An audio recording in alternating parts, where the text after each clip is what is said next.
شادی والے دن، خاص کر کے نکاح سے پہلے منگنی کے موقع پر جو رسم و رواج ہوتے ہیں، اور اس سے پہلے اگر آپ آئیں گے، لڑکی جب بالغہ ہوتی ہے، 9 سال میں ہو جاتی ہے، 10 میں ہوتی ہے، 15 میں بھی ہوتی ہے، لڑکی بالغہ ہو جاتی ہے، اس کو مینسس آنا، خون کا آنا شروع ہو جاتا ہے، تو وہ بالغہ ہو جاتی ہے، میچور ہو جاتی ہے۔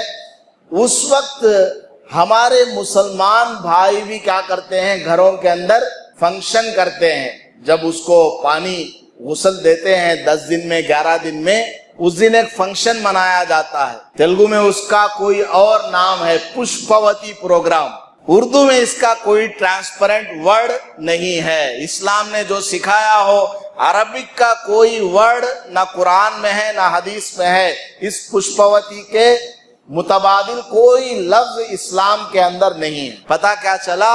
یہ پشپوتی کا پروگرام غیروں سے آیا ہے، اسلام نے نہیں سکھایا۔ تو غیروں کو ہمارے مسلمانوں نے دیکھا کہ ان کے یہاں جب بچی بالغہ ہوتی ہے تو اس کو 10 دن میں، 11 دن میں، 10 دن بھی نہیں، 11 دن ہونا، 11واں دن کا سورج نکلنا، اس کے بعد اس کو غسل دیا جاتا ہے اور اس دن پروگرام کرتے ہیں۔ جوان لڑکی ہے، لڑکی جوان ہو گئی ہے، اب اس کو نہلانے کے لیے 4-5 عورتیں جاتی ہیں۔ اسلام کی تعلیم کیا ہے؟ اسلام کی تعلیم یہ ہے کہ کوئی مرد کسی مرد کا پوشیدہ عضو نہ دیکھے، اس کو ٹچ بھی نہ کرے۔ اسی طرح کوئی عورت کسی عورت کا پوشیدہ بدن کا حصہ ٹچ نہ کرے، اس کو نہ دیکھے، ضرورت کے بغیر نہ دیکھے۔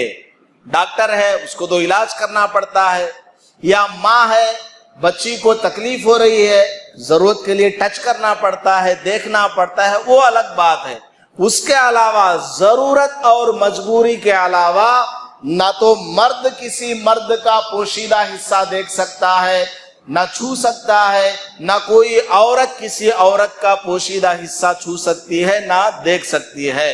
لیکن اس دن سارا کام ہوتا ہے، اس کے باڈی کو ٹچ کیا جاتا ہے، ہلدی تھوپا جاتا ہے، پتہ نہیں کیا کیا اس کو کیا جاتا ہے۔ یہ کون سا اسلام کا بتایا ہوا حکم ہے؟ مجھے اور آپ کو سوچنے کی ضرورت ہے۔ یہ غیروں سے چل کر کے آیا ہوا، اسلام کا سکھایا ہوا نہیں۔